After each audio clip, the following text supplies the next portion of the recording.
Добрый день! Сегодня с вами на своем канале я, ведьма Аграфина, и хочу поговорить о приворотах.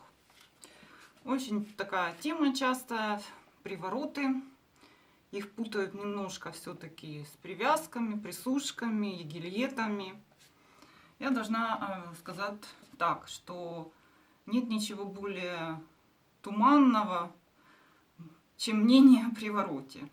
Часто приворот преподносится как какое-то радикальное решение проблем, что вот что-то там пошел один раз, посчитал, и все, и человек к вам приполз через 3 дня или 3 минуты или 3 часа. Очень много такого глупости такой в интернете написано. Я могу сказать такое. Приворот – это комплексная работа. Одно дело, если вы встречаетесь с мужчиной, что-то вас смущает, и вы начинаете ему там что-то делать, чтобы он развернулся к вам больше и делал то, что вам нравится, чтобы его чувства усилить. Это, скажем так, эпизодическое, энергетическое вложение в эти отношения. Больше оно, я бы характеризовала как присушку, как привязку. Приворот – это глобальное изменение человека. Приворотное влечение нам нужно в том случае, если у нас проблемы. Если у нас нет проблем, мы к привороту не прибегаем. Он нам не нужен. Потому что когда присушка, привязка легенькая, там усиление чувств. Все это как бы по большому счету чепуха. Приворот такое, как напишут в этом интернете, ну просто смешно читать. Вот это, если это не ваша судьба, то приворот не получится. Дорогие мои, мы делаем приворот, чтобы получить то, что нам не плывет в руки. Другого пути у нас нет. Именно для этого и придуман приворот, а не вся эта чушь. Если какие-то там силы захотели, не захотели, вот, силы, да, они могут откликнуться, а могут и не откликнуться. И вопрос не в том, что силы какую-то там справедливость преследуют. Силы просто могут с вами не захотеть работать. Только так. Только это может повлиять. Второе, что также я объясню теперь, чем отличается приворот. Что это такое? Начнем с того, что есть исходная ситуация. В каком случае невозможно приворожить людей? Если этот человек вас вообще не знает, если вы с ним не общаетесь, если вы никогда с ним не общались. И приворот надо начинать делать тогда, когда вы уже друг друга хотя бы где-то узнали. Где-то он вас видел, где-то он может найти ваши контакты, где-то вы с ним можете на связь выйти. И я не могу приворожить к вам Абрамовича, если он никогда вас не видел. Даже если вы ему напишете письмо, и даже, может, он вас в письмо это не читает, и вашу фотографию не имеет. То есть такой слабый контакт, он не может повлиять никоим образом на ваши отношения. Вы должны друг друга знать. Теперь я объясню максимально, скажем так, простой случай приворота и ситуации, которые очень сложно поддаются. И что в результате надо делать, чтобы приворожить человека? Сколько это этапов, какие-то огромные усилия. Начнем с того, что лучше всего приворот идет, когда мужчина... Обычно это приворот, это возврат. То есть, когда у вас были отношения. Я его больше все-таки склонна называть возвратом. Есть приворот, когда между вами не было отношений, но вы друг друга видите. Это тоже можно назвать чистым приворотом. Приворот-возврат. Когда у вас были отношения, желательно у вас был секс. Все это было не более чем полгода назад. Плюс вы продолжаете видеться где-то на работе, в институте, соседи. У вас общие знакомые, дни рождения, праздники. Это идеальный вариант. Пока вы... И у него нет другой женщины. У него нет привязанности, вернее, к этой женщине какой-то новой. Вот он просто охладел к вам. Этот случай можно назвать одним из самых простых. И то, все равно, его надо чистить, ставить ему чистку, чтобы ничто не мешало нашим воздействиям. Надо ломать его волю, надо подавлять его. Это тоже работа. Потом надо усиливать чувства. Иногда надо ставить егелет, если он любит бегать, сексом заниматься, то стой, то стой. Хотя я не считаю егелет приворотом. Сам он по себе, человек может вот просто никакого эффекта приворотного не иметь. И я его употребляю только если это либо месть, либо это в комплексе с остальными приворотными работами. Сам по себе человек может вас и ненавидеть по итогу. Он может чувствовать, что что-то там ему неудобно теперь с девицами сексом заниматься он не может. И он, наоборот, может раздраженный ходить и к вам любви никакой не испытывать. То есть надо еще дополнительно накладывать привороты. Второй. И потом, когда вы уже начнете общаться ближе, действительно к вам развернется, проломить его волю, скажем, его чувства вернуть. Потом это все надо удержать. Желательно это опои и окормы. Все, кто говорит, что вот там какая-то тетка, вот она там что-то пошептала, там, и через 3 дня он к вам привез. Чушь это собачья все. Это, понимаете, это вот как грипп проходит 3 дня. Сколько его там не лечи, может легче, проще, но 5 дней ему надо. Зима, вот она длится там 3 месяца. Пока вы ее не переждете, весна не наступит. Так и тут. Если вы посадили семечку, да, ей надо 2 недели, какому-то семечку надо 2 или 3 месяца, чтобы вырасти в растение. И рассказы о том, что кто-то к вам через 3 месяца приползет, вы пальчик порезали. У вас будет от недели до 2, до 3 заживать этот пальчик и болеть. А представьте, человека надо переломить полностью, чтобы он к вам развернулся. Какие могут быть 3 дня, какие могут быть 3 часа. Да, человек может выйти на связь под влиянием, если у него нестойкая психика, его кидает из крайности в крайность, он может вам позвонить, но он может поругаться с вами. Он может просто потом опять уйти в подполье. Опять же, все реагируют по-разному. Взрывчатые могут ссориться.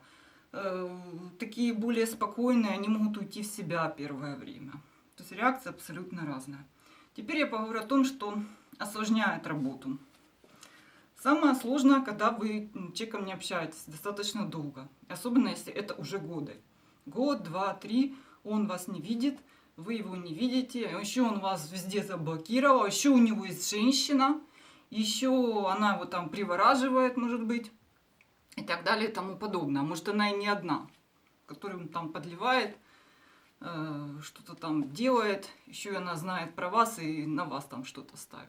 Это самая сложная ситуация. Тут, конечно, воевать придется долго и непросто. Первым, однозначно нужно делать чистку. Это как всем. Чистку от воздействия, от опоев, от окорма. Причем ее придется повторять неоднократно. Второе, делать привязки постоянно, неоднократно. Сначала ломать волю, потом. И опять делать привязки, когда он пойдет к вам на контакт, с ним надо быть очень мягко и не ссориться. Очень часто люди ссорятся. И потом это все закреплять опоями и окормами. Потому что, естественно, человек, чем больше мы его нагибаем, чем больше мы его принуждаем, тем сильнее он сопротивляется. Совсем сломать волю, опять же, это вот тут есть сила мага. Но я бы не сказала, что не бывает безнадежных ситуаций, бывает мало времени и бывает мало работы. То есть работу надо делать интенсивно, часто, много, и вот в таких ситуациях долго. Там надо ставить и на разблокировки, чтобы он думал о вас, и тоску, и сексуальное влечение. Может быть, ему поставить егелет, опять же, если он не зациклен на сексе, он долго будет ходить под этим егелетом, не реагировать. Пофиг. Смотря что. Опять же, я говорю, что егелет, я не считаю его за приворот, это вообще-то порча. Просто как дополнение. Много спекуляций на тему, конечно, что да, что вот человек, который там 20 лет не общался, какая-то старая любовь. Опять же, я еще подчеркиваю, что пробудить чувства, которые все-таки когда-то были и лежат в виде воспоминания, гораздо проще. Но, извините меня, 20 лет люди не общались, живут в разных концах земли. Работы придется переделать очень много. Потом, опять же, закреплять ее тоже надо долго. И плюс еще такой нюанс. Многие женщины не знают конкретно своей цели. То есть я хочу, чтобы он меня любил. В черной магии там все вот эти вот тексты, они зациклены на эмоциональной и психологической зависимости, что вот больше человек становится как зомби, и он привязан к вам, и должен вас видеть, и ходить рядом с вами, и хотеть, и заниматься с вами сексом. И он стремится все время быть с вами рядом, а ваша задача ему просто говорить там: женись на мне, делай то, делай то. Вот я, или там у него страсть такая сексуальная, вы можете этого добиться. Опять же, если вам нужен брак, если вам нужен деньги от него, то сам приворот это лишь почва, чтобы им руководить. Есть всякие рунические работы именно на то, чтобы он давал вам деньги, чтобы он на вас женился. Есть привороты на брак. Но я очень скептически к ним отношусь, потому что когда люди связаны, привязаны с друг другом, это отнюдь не обозначает, что вот он обязательно на вас женится. Он может иметь какие-то проблемы, через которые его дополнительно надо с ними работать. А вдруг, вот как в Италии, допустим, мужчина там практически не может развестись. Он теряет все вообще за границей. То есть его просто, он выходит в трусах. И многие очень, практически не могут они развестись. Реально им это не дано.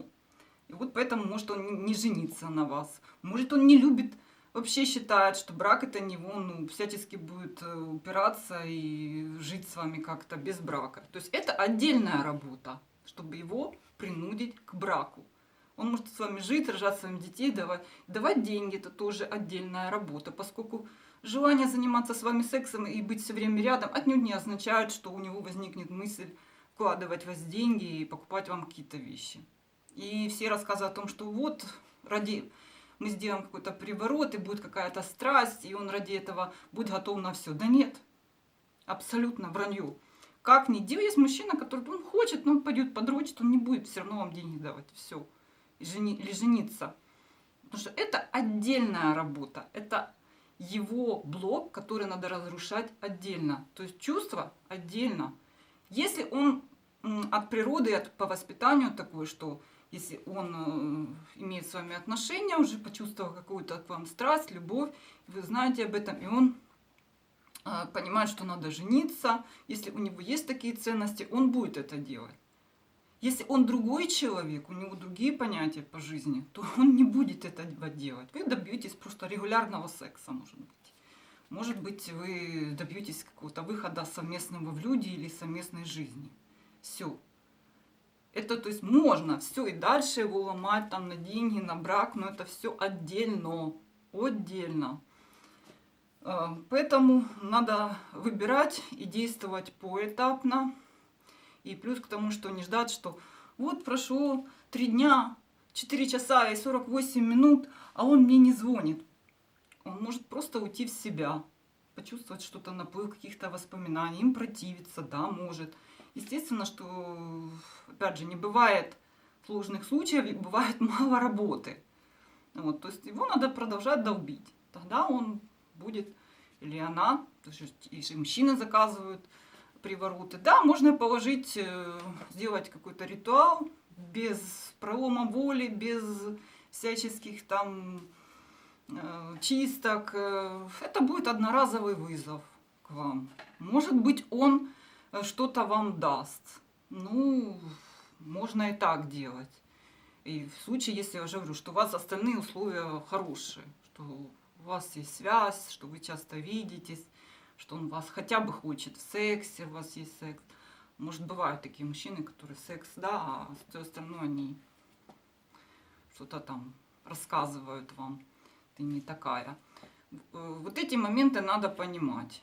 И окончательный эффект, это не значит, что если он вам позвонил, говорит, ой, там, привет, это не значит, что его сразу там надо вести в ЗАГС, рожать от него детей. Он может еще очень долго проявляться, и он очень долго может отползать назад, потому что зависит от его воли, от ситуации. Ну, я же говорю, что есть ситуация полностью безнадежная. Если у вас не было ничего общего, вы какие-то очень далекие шапочные знакомые, и у вас нет никакого канала общения. Там не скайпа, может он там, да вы даже его телефона не знаете, чтобы хотя бы какие-то смс ему послать. Вот это уже даже ничего не могу вам сказать, что вам надо идти с ним на контакт сначала, где-то мелькать перед ним.